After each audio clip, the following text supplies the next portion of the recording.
இந்தியாவில் இருக்கிற பல இளைஞர்கள் ஒரு இடத்துக்கு போகணும்னு ஆசைப்படுறாங்கன்னா அது இந்த கோவா தான். இந்த கோவா இந்தியாவுடைய மோஸ்ட் ஃபேமஸ் டூரிஸ்ட் பிளேஸ்னு கூட சொல்லலாம். அதுக்கு காரணம் இங்க இருக்கிற வாட்டர் ஃபால்ஸ், அங்க இருக்கக்கூடிய night life, parties, beaches, resort, water games, boating, இதை தவிர சர்ச்சஸ் அப்படின்னு சொல்லிட்டு எக்கச்சக்கமான விஷயங்கள் கோவால இருக்கிறதுனால ஒவ்வொருத்தரும் இந்த கோவாக்கு போயிட்டு தங்களுடைய அந்த லீவு நாட்களை நல்லா ஜாலியா செலிப்ரேட் பண்ணணும்னு நினைக்கிறாங்க. எஸ்பெஷலி பசங்க தான் நிறைய பேர் இந்த ஊருக்கு போகணும்னு ஆசைப்படுறாங்க. அப்படி ரொம்ப சந்தோஷம் கொடுக்கிற இடமா திகழக்கூடிய இந்த கோவால பல இருட்டான மோசமான கொடுமையான விஷயங்களும் நடந்துகிட்டு தான் இருக்கு. அதுல ஒரு சின்ன சம்பவத்தை பத்தி தான் இன்னைக்கான வீடியோல தெள்ள தெளிவா நம்ம அலசி ஆராய போறோம். வடக்கு கோவா மாவட்டத்தில் போர்வீரியம் அப்படின்ற இடத்துல சோல்சன்ஸ் வேலி வியூ அப்படின்ற ஒரு அபார்ட்மெண்ட் ஒன்று இருக்கு. இந்த அபார்ட்மெண்டோடைய 3rd ஃப்ளோரில் 30 வயது நேர்ந்த காமாட்சி தன்னந்தனியா அவங்களுடைய சிங்கிள் லைஃபை வாழ்ந்துகிட்டு இருக்காங்க.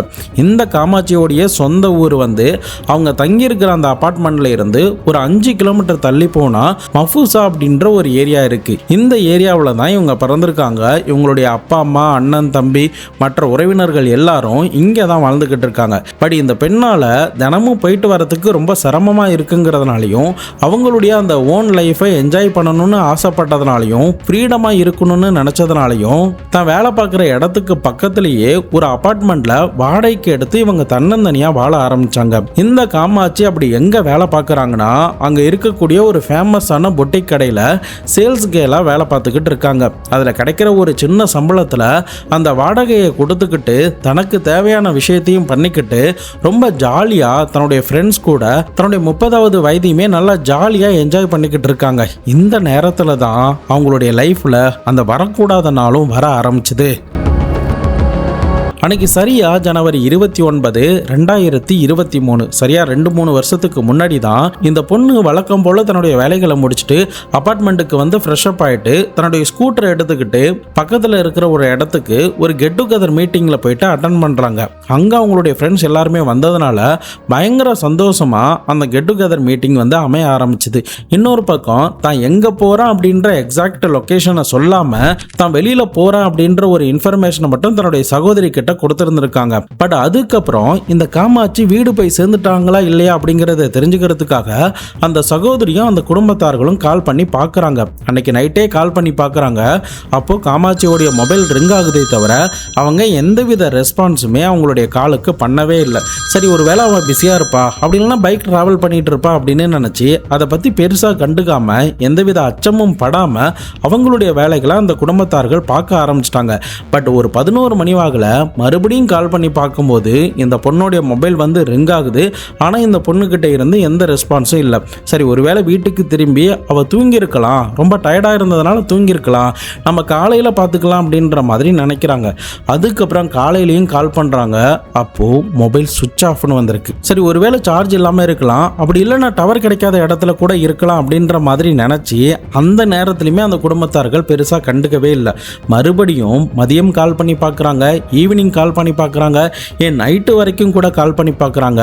அப்பவும் காமாட்சியோடைய மொபைல் சுவிட்ச் ஆஃப்னு வந்ததுனால நிலைமையை சீரியஸாக எடுத்துக்கிட்ட அந்த குடும்பத்தார்கள் முக்கியமாக இந்த காமாட்சியோடைய பிரதரான அமித் சங்கர் தன்னுடைய அக்காவுக்கு தெரிஞ்ச சில சகோதரிகள் கிட்ட கால் பண்ணி கேட்டிருக்காங்க. அப்போ யாருமே இந்த காமாட்சியை பார்க்கலன்னு தான் சொல்றாங்க. ஸோ இதனால அவங்க வேலை பார்க்குற கம்பெனிக்குமே கால் பண்ணி கேட்குறாங்க. அங்கே கேட்கும்போது நேற்று வரைக்கும் காமாட்சி வேலைக்கு வந்தாங்க, ஆகஸ்ட் 30ஆம் தேதி வேலைக்கு வரவே இல்லை அப்படின்னு சொல்றாங்க.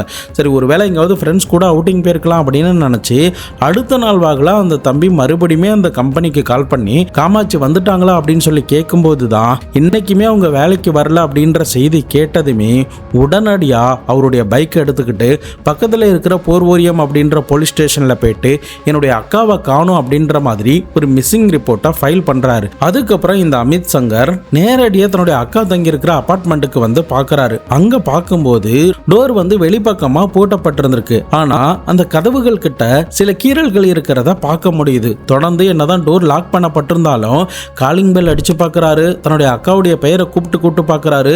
அப்பவுமே காமாட்சி கிட்ட இருந்து எந்தவித ரெஸ்பான்ஸும் வராததுனாலையும் அக்கம் பக்கத்துல விசாரணை பண்ணும்போது கூட 2 நாட்களா நாங்க காமாட்சியை பார்க்கலன்னு சொல்லப்பட்டதுனாலையும் நிலைமையை இன்னும் சீரியஸா எடுத்துக்கிட்ட அந்த தம்பி உடனடியா இப்போ இந்த அக்கா தங்கி இருக்கிற போலீஸ் ஸ்டேஷனுக்கு போயிட்டு தன்னுடைய அக்காவை காணும் அப்படின்ற ஒரு மிஸ்ஸிங் கம்ப்ளைண்ட்டை பதிவு பண்ணியிருந்திருக்காங்க. இந்த மிஸ்ஸிங் ரிப்போர்ட் பதிவாகிற நேரத்தில் அந்த இடத்துல இன்னும் ஒரு சில பிரச்சனைகள் கொலைகள் நடந்ததுனால அங்க இருந்த சில அரசியல்வாதிகள்னால இந்த கேஸை இமிடியேட்டா எடுத்து விசாரணை பண்ண சொல்லி அவர் ஒரு ஆர்டரை பிறப்பிக்கிறாரு. அதே சமயம் மீடியாவுடைய அட்டென்ஷனும் இருந்ததுனால அந்த ஏரியாவுடைய எஸ்பி இந்த வழக்கை விசாரணை பண்றதுக்கு ஒரு ஸ்பெஷல் டீமை ஃபார்ம் பண்ணியிருந்திருக்காரு. இந்த ஸ்பெஷல் டீமால காமாட்சியை கண்டுபிடிக்க முடிஞ்சதா இல்லையா, அப்படி காமாட்சி எங்க தான் போனாங்க, என்னதான் ஆனாங்க, எதனால அவங்களுடைய மொபைலை சுவிட்ச் ஆஃப் பண்ணணும், கடைசியா அந்த ஃப்ரெண்ட்ஸை பார்க்க போறாங்கன்னு சொன்னல, அந்த ஃப்ரெண்ட்ஸ் எல்லாம் யாராரு, எதுக்காக அன்னைக்கு பார்க்க போனாங்க, அங்க அவங்களுக்கு ஏதாவது நடந்திருக்குமா, இப்படி எக்கச்சக்கமான கொஸ்டினோட தான் கோவால நடந்த கோவா மக்களால மறக்கவே முடியாத இந்த காமாட்சியோடைய வழக்கை பத்தி தான் இன்னைக்கான வீடியோல நம்ம டீட்டெயில்டா அலசி ஆராய போறோம். நான் உங்கள் Babu Shankar. Welcome to Babu Shankar files.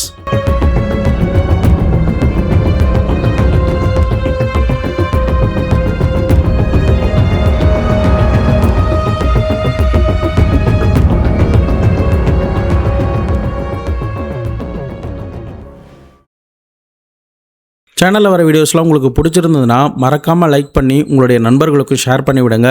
ஒவ்வொரு வீடியோஸ் நீங்கள் பார்க்கும்போது அது ரிலேட்டடான கமெண்ட்ஸுமே மறக்காமல் சொல்லிட்டு போங்க.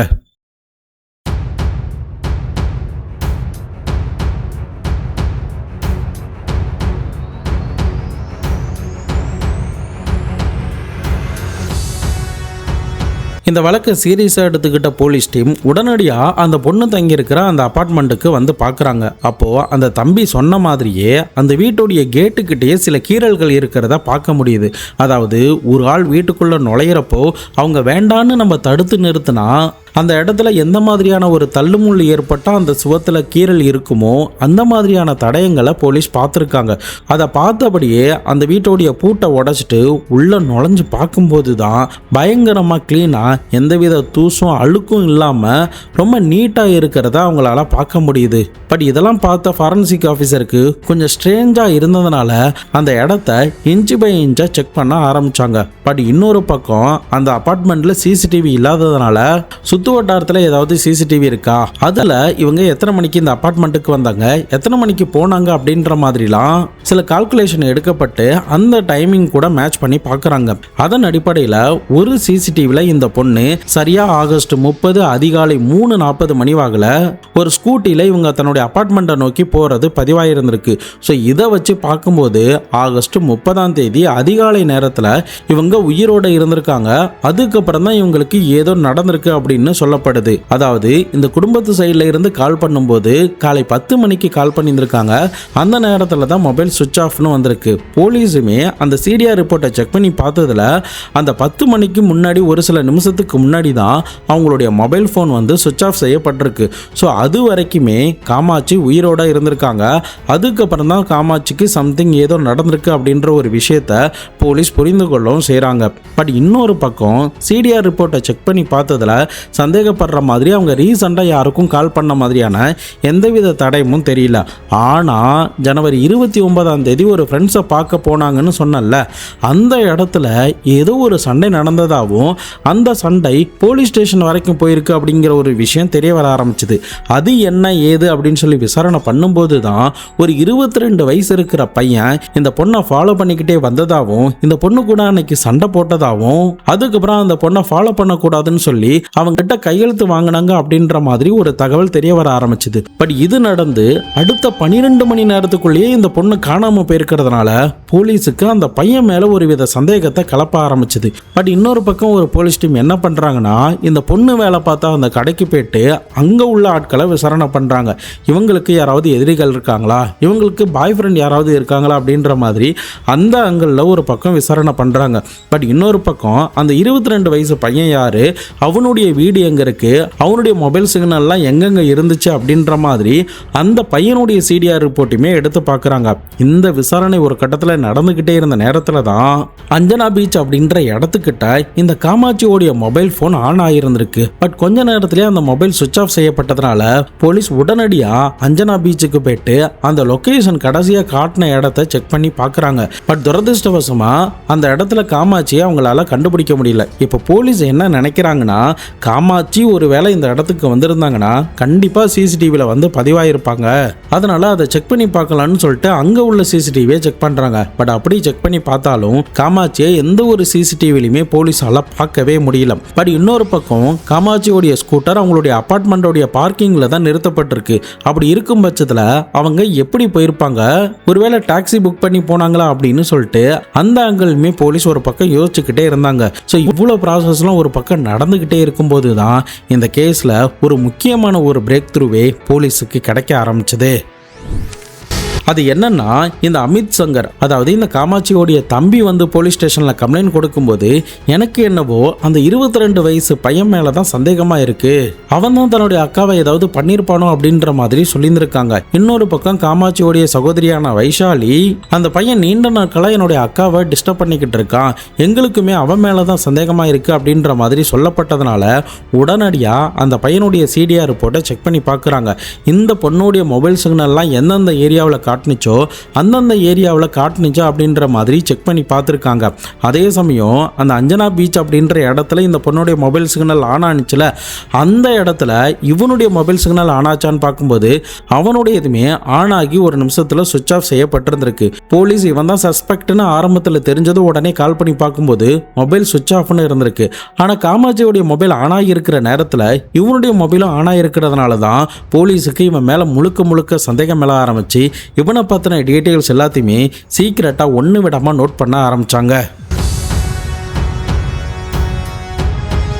இன்னொரு பக்கம் ஆகஸ்ட் 29ஆம் தேதி தன்னுடைய ஃப்ரெண்ட்ஸ் கூட ஒரு கெட் டுகெதருக்கு போனாங்கன்னு சொன்னல, அந்த இடத்துக்கு அந்த 22 வயசு பையன் வந்திருக்கான். அப்போ நீண்ட நேரமா அந்த பொண்ணை ஃபாலோ பண்ணிக்கிட்டு இருந்ததுல 2 பேருக்குள்ளேயும் பயங்கரமான ஒரு சண்டை ஏற்பட்டு இருந்திருக்கு. அந்த சண்டை ஒரு கட்டத்தில் வெடிக்க ஆரம்பிச்சதும் அந்த பொண்ணு இவனுடைய மொபைலை வாங்கி பிடுங்கி அங்க இருக்கிற ஒரு கட்டையில போட்டு உடைச்சிருக்காங்க. இதனால ஆத்திரமான அந்த பையன் காமாட்சியை பயங்கரமா அடிச்சிருக்கான். ஸோ இதனால தான் இவங்க பக்கத்தில் இருக்கிற போலீஸ் ஸ்டேஷனில் போயிட்டு கம்ப்ளைண்ட் கொடுத்ததாகவும் அதுக்கப்புறம் போலீஸ் ஸ்டேஷனில் கூப்பிட்டு விசாரணை பண்ணாங்க அப்படிங்கிறதும் தெரிய வர ஆரம்பிச்சது. பட் இன்னொரு பக்கம் இந்த 2 பேரும் லவ்வர்ஸ் அப்படின்னு ஒரு சில பேரால சொல்லப்பட்டுச்சு. அதே சமயம் காமாட்சி காணாம போன அன்னைக்கு இவனுடைய காரை அந்த அபார்ட்மெண்ட் கிட்ட பார்த்ததாகவும் ஒரு சில பேர் சொல்லியிருந்திருக்காங்க. ஸோ இவ்வளவு காரணங்கள் இவனுக்கு எகைன்ஸ்டா இருந்ததுனால உடனடியா அந்த 22 வயசு பையனான பிரகாஷ போலீஸ் கைது பண்ணி கஸ்டடியில் எடுத்து அடிச்சு உதச்சு அவங்களுடைய ஸ்டைல விசாரணை பண்ணும்போது தான் இந்த காமாட்சி எங்க அப்படின்ற டீட்டெயிலுமே சொல்லியிருந்திருக்காங்க.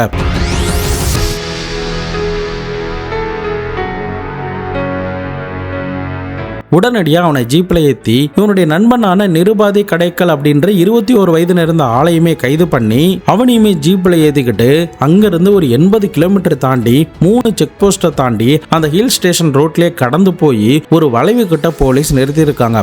அதுக்கப்புறம் அவன் ஒரு இடத்த கை காட்டும் போது அந்த மலையடி வாரத்தில் இருந்து, அதாவது ரோட்ல இருந்து ஒரு 120 அடியில் பயங்கர ஒரு பெரிய ஃபோர்ஸோடு தேடிக்கிட்டு இருக்கும்போது தான் இந்த காமாட்சியோடைய சடலம் ஒரு பக்கம் கால் இல்லாமலும் ஒரு பக்கம் கை இல்லாமலும் ஏதாவது ஒரு விலங்கு கடிச்சு இழுத்தா எந்த மாதிரி இருக்குமோ அந்த மாதிரியான பொசிஷன்ல, ஒரு கொடூரமான பொசிஷன்ல 30 வயது நேர்ந்த இந்த காமாட்சியோடைய சடலம் அங்க இருக்கிறத போலீஸ் கண்டுபிடிச்சிருந்திருக்காங்க. அதுக்கப்புறம் அந்த சடலத்தை மீட்டு பிரேத பரிசோதனைக்கு அனுப்பி மருத்துவரை வச்சு செக் பண்ணி பார்க்கும்போது தான் இந்த பொண்ணுடைய உடம்புல 20க்கும் மேற்பட்ட கத்திக்கூத்து காயம் இருக்கு அப்படின்ற ஒரு ஷாக்கிங்கான ரிப்போர்ட்டை சொல்லியிருந்திருக்காங்க. அதை பார்த்து மிரண்டு போன போலீஸும் இவனை அடிச்சு உதச்சு அவங்களுடைய ஸ்டைலில் மறுபடியுமே விசாரணை பண்ணும்போது தான் காமாட்சிக்கு என்ன நடந்துச்சு, எதனால காமாட்சியை இவன் கொலை பண்ணா, எப்படி இந்த 3 செக் போஸ்ட்டை தாண்டி வந்தான், இவனுடைய நண்பனான நிருபாதியோடைய ரோல் என்ன அப்படின்ற முதற்கொண்டு எல்லாத்தையுமே ஒன்று விடாமல் டீட்டெயில்டாக சொல்லியிருந்திருக்கான். இந்த பிரகாஷுக்கும் காமாட்சிக்கும் 2 வருஷத்துக்கு முன்னாடி காதல் ஏற்பட்டதா சொல்லப்பட்டது. ஆனால் காமாட்சியோடைய குடும்பத்தார்கள் இந்த 2 பேரும் நண்பர்களாக தான் இருந்தாங்க. ஜஸ்ட் இந்த பையனை வந்து இந்த காமாட்சிக்கு தெரியும். நாளை பின்ன இவனுடைய இன்டென்ஷன் மாற ஆரம்பிச்சதுனால அந்த பொண்ணு இவன் கிட்ட இருந்து விலகிட்டா அப்படின்ற மாதிரி சொல்லப்பட்டுச்சு. பட் போலீஸ் வந்து உண்மையான காரணங்களை அந்த எவிடன்ஸ் மூலயமா கலெக்ட் பண்ணும்போது தான் இந்த 2 பேரும் ரிலேஷன்ஷிப்பில் தான் இருந்திருக்காங்க அப்படின்ற மாதிரி தெரிய வர ஆரம்பிச்சுது. ஸோ இப்படி 2 வருஷம் இவங்களுடைய ரிலேஷன்ஷிப் போய்கிட்டு இருந்த நேரத்தில் கொஞ்ச நாட்களுக்கு பிறகு இந்த சின்ன பையன் அந்த பொண்ணை பட்டு பயங்கரமாக கம்ப்ரெஸ் பண்ண ஆரம்பிச்சிட்டான். அவங்கள ரொம்ப ப்ரொடெக்ட் பண்ணுறங்கிற பேரில் ஓவர் பொசசிவ்னஸ் ஆகிறது, யாருக்கிட்டையுமே பேசக்கூடாது, தன்னை தவிர எந்த ஆண்கள்கிட்டையுமே பேசக்கூடாது அப்படின்னு சொல்லிட்டு அந்த பொண்ணை பயங்கரமாக ஆர்டர் போட ஆரம்பிச்சிட்டான். காமாட்சியை பொறுத்த வரைக்கும் எல்லாருக்கிட்டையுமே நல்லா சகஜமாக பேசி ஒரு நல்ல ஃப்ரெண்ட்ஷிப்பை வச்சிருக்கக்கூடிய ஆள் தான். அதே சமயம் தான் ஃப்ரீடமாக இருக்கணும், ப்ரைவசியாக இருக்கணும் அப்படிங்கிறதுக்காக தான் தன்னுடைய அப்பா அம்மாவையும் பிரிஞ்சு தன்னந்தனியாக ஒரு வீட்டில் ஃப்ளாட்டில் வாழ்ந்துக்கிட்டு இருந்திருக்காங்க. ஸோ இதன் காரணமா இவன் இந்த மாதிரி ஆர்டர் போடுறதுனால இந்த பொண்ணுக்கு அது எதுவுமே பிடிக்காம அவன் கிட்ட இருந்து ஒரு டிஸ்டன்ஸை கீப் அப் பண்ண ஆரம்பிச்சிட்டாங்க. அவன் மெசேஜ் பண்ணா ரிப்ளை பண்றது கிடையாது, கால் பண்ணா ரிப்ளை பண்றது கிடையாது. அவனுக்கு எதுக்குமே இப்படி ரெஸ்பான்ஸ் பண்ணாம இருக்கிறதுனால ஒரு கட்டத்துல ஆத்திரமாகி இந்த காமாட்சி கூட பயங்கரமா சண்டை போட்டு இருந்திருக்கான். இன்னொரு பக்கம் இந்த சண்டைகள் எதுவுமே அந்த அப்பா அம்மாவுக்குலாம் தெரிஞ்சிடக்கூடாதுங்கிறதுக்காக இவங்க 2 பேரும் ரிலேஷன்ஷிப்ல இருந்த நேரத்துல அந்த பொண்ணுக்கே தெரியாம அவங்களுடைய மொபைலை வாங்கி அவங்க வீட்டில் இருக்கிற அத்தனை பேரோடைய நம்பரையுமே பிளாக் பண்ணி வச்சிருக்கான். இன்னொரு பக்கம் இந்த பொண்ணு ஃபேஸ்புக்கில் யார்கிட்டலாம் பேசுகிறா, எந்தெந்த ஆண்கள்லாம் ஆஃபீஸில் ஃப்ரெண்டாக இருக்காங்க அப்படின்ற மாதிரி அவங்களுடைய கான்டாக்ட் டீட்டெயில்ஸ் எல்லாத்தையுமே ஒன்றா டெலீட் பண்ணிக்கிட்டே இருந்தான். ஸோ இந்த பிரச்சனை தான் நாளாக பூதாகரமாக வெடிக்க ஆரம்பித்து இந்த 2 பேருக்குள்ளேயும் ஒரு பிரிவை மட்டும் உருவாக்குனது இல்லாமல் ஒரு வெறுப்பையுமே இந்த பிரகாஷுக்கு ஏற்படுத்தி இருந்திருக்கு. இந்த வெறுப்பு தான் ஆகஸ்ட் 29ஆம் தேதி அவங்கள அடிக்கிற அளவுக்கே போயிருந்திருக்கு. இவங்க அந்த ஃப்ரெண்ட்ஸோடைய ஒரு கெட் டுகெதருக்கு போகிறாங்க அப்படின்ற விஷயம் தெரிய வர ஆரம்பிச்சதும் ஒரு ரோட்டில் ஒரு இடத்துல அவங்களுடைய ஃப்ரெண்ட்ஸ் கூட இருக்கும்போது இவன் அந்த இடத்துக்கு போயிருக்கான். அப்போ அந்த பொண்ணை கூப்பிட்டு இவங்க 2 பேரும் ஒன்றா எடுத்துக்கிட்ட சில ஃபோட்டோஸ் எல்லாத்தையுமே காட்டி, நீ என் கூட இல்லைனா கண்டிப்பாக நான் இதை வந்து எல்லாருக்கிட்டையும் கொடுத்துருவேன், இதை வந்து நான் ரிலீஸ் பண்ணிவிடுவேன், சோஷியல் மீடியாவில் போட்டுருவேன் அப்படின்ற மாதிரி மிரட்டி இருந்திருக்கான். இந்த மிரட்டலில் ஆத்திரமான இந்த காமாட்சி அவனுடைய ஃபோனை பிடுங்கி அங்கே இருந்த ஒரு கட்டை மேலே போட்டு உடச்சிருக்காங்க. இதை பார்த்து ஆத்திரமான இந்த பிரகாஷ் உடனடியாக அந்த பொண்ணை போட்டு பயங்கரமாக அடிக்க ஆரம்பித்தான். அவன் அடிக்கிறத பார்த்து அக்கம் பக்கத்தில் இருந்த பொதுமக்களே அவனை வந்து தடுத்திருக்காங்க.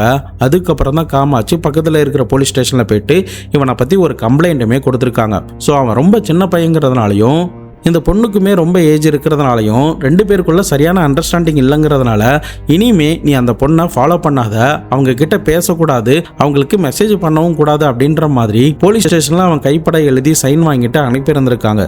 ஸோ அதுக்கப்புறம் தான் இவங்க அதிகாலை 3 மணி வாக்கில் தன்னுடைய ஸ்கூட்டரில் தன்னுடைய வீட்டுக்கு திரும்பி ரெஸ்ட் எடுத்துக்கிட்டு இருக்காங்க.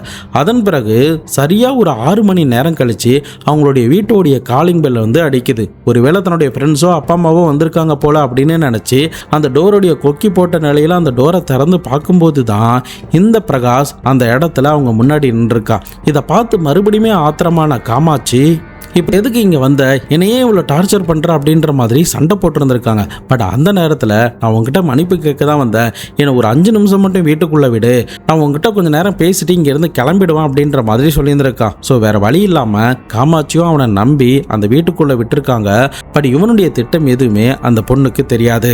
அதுக்கப்புறம் நல்லா பேச ஆரம்பிக்கிறதுக்குள்ளேயே மறைச்சி வச்சிருக்கிற கத்தியை எடுத்து அந்த பொண்ணை கண்ணா பின்னான்னு வயிற்றுலையும் கழுத்துலையும் குத்த ஆரம்பிச்சிட்டான். ஒரு கட்டத்தில் அந்த பொண்ணு இறந்து போனதுக்கு பிறகு கொஞ்சம் நேரம் கழிச்சு, அதாவது ஒரு 1 மணி நேரம் கழிச்சு அங்கேருந்து கிளம்பி கூலா தன்னுடைய வீட்டுக்கு போயிட்டு ஃப்ரெஷ் அப் ஆகிட்டு ட்ரெஸ்லாம் சேஞ்ச் பண்ணிட்டு அவனுடைய ஹுண்டாய் வெர்னா காரை எடுத்துக்கிட்டு நேரடியாக இந்த பொண்ணுடைய வீட்டுக்கு வந்திருக்கான். அப்போது ஏற்கனவே வாங்கி வச்சிருக்கிற ஒரு பெரிய கார்பேஜ் பேக்கை எடுத்து அந்த பொண்ணுடைய உடம்ப அப்படியே போர்வ மாதிரி சுருட்டி மதியம் ஒரு 2 மணிக்கெல்லாம் அவனுடைய காருடைய டிக்கியில் வந்து போட்டிருக்காங்க. பட் இந்த விஷயம் யாருமே அக்கம் பக்கத்தில் இருந்தவங்க பார்க்கவே இல்லைன்னா பார்த்துக்கோங்களேன். அதே சமயம் இந்த பொண்ணுடைய அலறல் சத்தம் மட்டும் அந்த நேரத்தில் கேட்டிருந்திருக்கு. பட் ஒருவேளை அது டிவியில் இருந்து வந்திருக்குமா அப்படின்னு நினச்சி அக்கம் பக்கத்தில் இருந்தவங்களும் அதை பற்றி பெருசாக கண்டுக்கவே இல்லை. ஆனால் இவன் அந்த அப்பார்ட்மெண்ட்டுக்கு வந்ததை மட்டும் ஒரு சில பேர் அந்த நேரத்தில் பார்த்துருக்காங்க. இப்போ அந்த பொண்ணுடைய சடலத்தை எடுத்துக்கிட்டு நேரடியாக மகாராஷ்டிரா மாநிலத்துடைய பார்டர் கிட்ட இருக்கிற ரோட்ல இருந்து மலையடிவாரத்தில் தூக்கி போட்டுடலாம் அப்படிங்கிறது தான் இவனுடைய பிளானாக இருந்திருக்கு. அதன் அடிப்படையில் போகிற வழியிலேயே தன்னுடைய நண்பனான நிர்பாதி அப்படின்றவனுக்கு கால் பண்ணி, நான் இதே மாதிரி ஒரு லாங் டிரைவ் போகிறேன், ஒரு சின்ன வேலையாக போகிறேன், உடனே வந்துடலாம், நீ வரியா அப்படின்ற மாதிரி சொல்லியிருந்திருக்கான். இந்த நிர்பாதி ஒரு லாயருங்கிறதுனால அவங்ககிட்ட சில ஐடியா கேட்கலான்னு தான் இந்த பிரகாஷ் நினைக்கிறான். ஆனால் கொஞ்சம் நேரத்துக்கு பிறகு நடந்த உண்மைகளை அவங்ககிட்ட சொல்லும்போது அந்த நிர்பாதி ஒரு நிமிஷம் மிரண்டு போய், என்ன ஏன்டா இதில் கோத்து விட்ட, என்னை விடுடா அப்படின்ற மாதிரி கெஞ்ச ஆரம்பிச்சிட்டான். ஒரு கட்டத்தில் இல்லை எனக்கு உதவி பண்ணு, நீ மட்டும் தான் எனக்கு இருக்க அப்படின்னு சொல்லி அவனை பிரெயின் வாஷ் பண்ணதுக்கு அப்புறம் தான் இந்த 2 பேரும் சேர்ந்து அந்த ஹில் ஸ்டேஷன் கிட்ட ரோட்டில் நின்னபடியே அந்த மலையோடைய அடிவாரத்தில் இந்த சடலத்தை தூக்கி போட்டுருந்துருக்காங்க. அதுக்கப்புறம் இவனுக்கு எதுவுமே தெரியாத மாதிரி வீட்டுக்கு வந்துட்டாங்க. இன்னொரு பக்கம் அந்த சடலத்தை விலங்குகள் கடிச்சுதான் என்னன்னு தெரியல, மீட்டெடுக்கும் போது மட்டும் ஒரு கையும் ஒரு காலும் இல்லாம தான் இருந்திருக்கு. இந்த பிரகாஷோடைய பூர்வீகம் கர்நாடகா மாநிலம். ரொம்ப நாட்கள் வருஷங்களுக்கு முன்னாடி இவங்களுடைய அப்பா அம்மா பிழைப்புக்காக இந்த ஊருக்கு வந்துட்டதுனால அவங்களுடைய பிஸ்னஸை பார்த்தபடியே அந்த கோவாவில் தான் ஒரு நல்ல லைஃபாக வாழ்ந்துகிட்டு இருக்காங்க. இவனுக்குன்னு சொந்தமாக கார் மெக்கானிக் ஷாப்பும் வச்சு கொடுத்துருந்துருக்காங்க. பொருளாதார ரீதியாகவும் எந்த பிரச்சனையும் இல்லாமல் நல்ல வசதி வாய்ப்போடு தான் இந்த பிரகாஷ் அந்த ஊரில் இருந்திருக்கான். அந்த நேரத்தில் தான் இந்த பொண்ணு மேலே ஆசைப்பட்டு அவனுமே வாழாமல் அவங்களையுமே இதே மாதிரி கொடூரமான முறையில் கொலை பண்ணி இப்படி தூக்கி போட்டிருந்திருக்கான். இப்போ போலீஸ் இவங்கிட்ட இருந்த மொத்த வாக்குமூலத்தையும் பெற்றதுக்கு பிறகு இவனுக்கு எதிராக இருக்கிற ஆதாரங்கள் எல்லாத்தையுமே திரட்டி கோர்ட்டில் 600 பக்கம் இருக்கிற சார்ஜ் ஷீட்டை ஃபைல் பண்ணியிருந்திருக்காங்க. இதுக்கு நடுவில் இவனுங்க 2 பேரும் பெயில் அப்ளை பண்ணி பார்த்துருக்காங்க. ஃபைனலி இந்த 2 பேருக்கும் பெயில் கிடைச்சி தற்போதைக்கு இவனுங்க வெளியில தான் சுதந்திரமாக சுற்றிக்கிட்டு இருக்கானுங்க. தீர்ப்பு இன்னும் வந்தபாடு இல்லை. என்ன வரப்போகுது அப்படிங்கிறத பொறுத்திருந்து தான் நம்ம பார்த்தாகணும். இவனுடைய இந்த தேவையில்லாத ஆசை, வயதுக்கு மீறின அந்த ஆசை, இவனுடைய தேவையில்லாத அந்த சந்தேகமும் பொறாமையும் என்னென்னலாம் பண்ண வச்சிருக்குன்னு பாருங்க. இன்னைக்கான காலத்தில் ஒரே வயசு இருந்தாலே சரியான அண்டர்ஸ்டாண்டிங் இல்லாமல் இருக்காங்க. ஆனால் இவங்க 2 பேருக்கும் 8 வயசுக்கிட்ட ஏஜ் டிஃப்ரென்ஸ் இருக்கு. அதுலேயும் இந்த பையன் ரொம்ப சின்ன பையன். ஒரு மெச்சூரே ஆகாததுக்கு முன்னாடி ஒரு மெச்சூரான பொண்ணை காதலிக்கும் போது அவள் சாதாரணமாக பண்ணுற விஷயம் எல்லாமே இவனுக்கு எரிச்சலை கிளப்ப ஆரம்பிச்சிருச்சு. அதுக்கான காரணம் அவனுடைய வயசு மட்டும்தான். என்னைக்குமே ஒரு ரிலேஷன்ஷிப்பில் பொசசிவ்ன்ற பேரில் ஒரு சந்தேகம் வரும்போது அது அந்த ரிலேஷன்ஷிப்போடைய ஆரோக்கியத்தையே முழுவதுமாக கெடுத்துரும் அப்படிங்கிறது தான் இந்த கேஸ் நமக்கு எடுத்து சொல்லுது அப்படிங்கிறத நான் நம்புகிறேன். நீங்கள் இந்த கேஸை பற்றி என்ன நினைக்கிறீங்க? இந்த பிரகாஷுக்கு என்ன தண்டனை கொடுப்பீங்க அப்படிங்கிறத மறக்காமல் கமெண்ட் பாக்ஸில் சொல்லுங்கள். இதை பற்றி உங்களுடைய நண்பர்களும் தெரிஞ்சுக்கணும்னு நினச்சிங்கன்னா அவங்களுக்கும் ஷேர் பண்ணி விடுங்க. நாளை மறுநாள் வேறு ஒரு கிரைம் கேஸோட வேறு ஒரு வீடியோவில் உங்களை வந்து சந்திக்கிறேன். அது வரைக்கும் உங்களிடமிருந்து விடைபெறுவது உங்கள் பாபு சங்கர்.